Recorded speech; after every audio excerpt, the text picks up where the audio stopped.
If you're planning to sell your house in any real estate market, it's important to understand going into the process that more than likely you are going to end up negotiating with one or potentially more than one buyer. In this video, I will teach you some of the best principles for you to understand going into that process to make sure that you're able to leverage your position and have the best experience possible.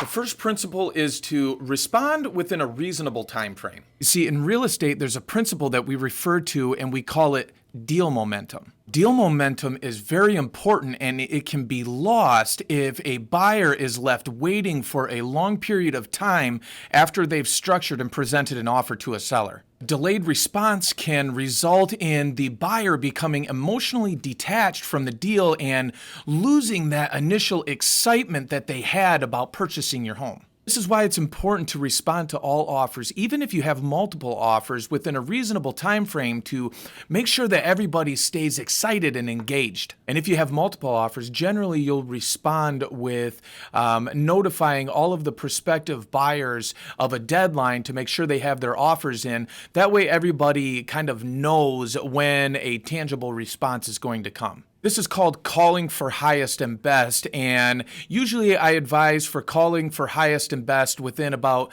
24 to 48 hours. If you get any longer than that, more than likely a lot of those buyers or potential offers will lose interest and go seek out other things. Principle number 2 is to know your top objective. Before you start your negotiations, you want to make sure that you know exactly what your main objectives are. In other words, ask yourselves, what are the most important things to us as it relates to selling our home? And keep in mind, there are no right or wrong answers to that question. Know going into the process whether or not the highest sales price is the most important thing, maybe post-closing occupancy, the least amount of contingencies.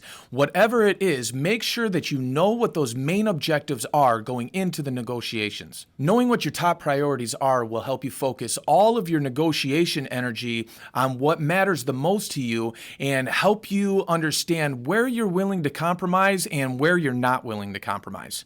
It's also okay to make sure that the buyers know exactly what is most important to you so that they can just simply structure their offer based around what's most important to you. This will allow you to leverage your position even further and make sure that you have the most positive outcome possible. Principle number 3 is don't be afraid to counteroffer. It's common if you get multiple offers that those offers will be very appealing in different ways. Here's something that I do all the time. Don't be afraid to counteroffer. If you have an offer that is really appealing to you in all of the ways that are most important to you, but might lack in comparison to another one of the offers in a couple of different terms. Often I will simply counteroffer the best offer as it relates to the top priorities of my client with maybe some of the other appealing terms from some of the competing offers. It's really common that a buyer would make their offer more appealing if they knew that they would be able to get the deal and they simply had something to say yes to. In that scenario, the worst thing they can say is no, and by God, they might say yes. So don't be afraid to counteroffer if you're really close to the perfect deal. And finally, principle number 4 is to stay calm and try to keep an open mind. Look, as real estate agents, we are notorious for acting like selling your home will be no problem and it's super easy, just hire me. But the truth is that selling your home is commonly teeming with peril and extremely challenging, and there are almost always ups and downs. And keep in mind that your agent is there to go through it with you. I've represented countless clients in my career, and I've seen just about anything that you can imagine. And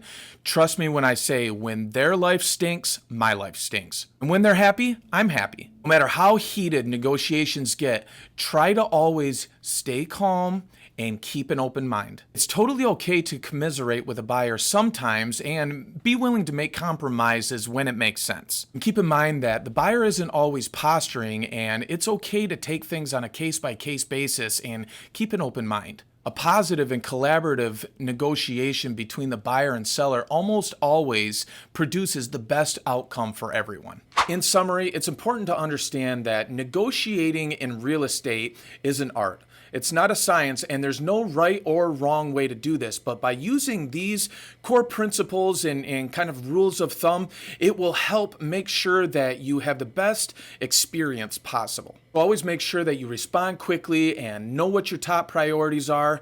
Don't be afraid to counteroffer if you're really close to the perfect deal, and try to make sure that you stay cool and open-minded and work towards putting together a deal that's fair and reasonable for everyone. If you like this video, please give it a like and a share and subscribe. And as always, thanks for watching.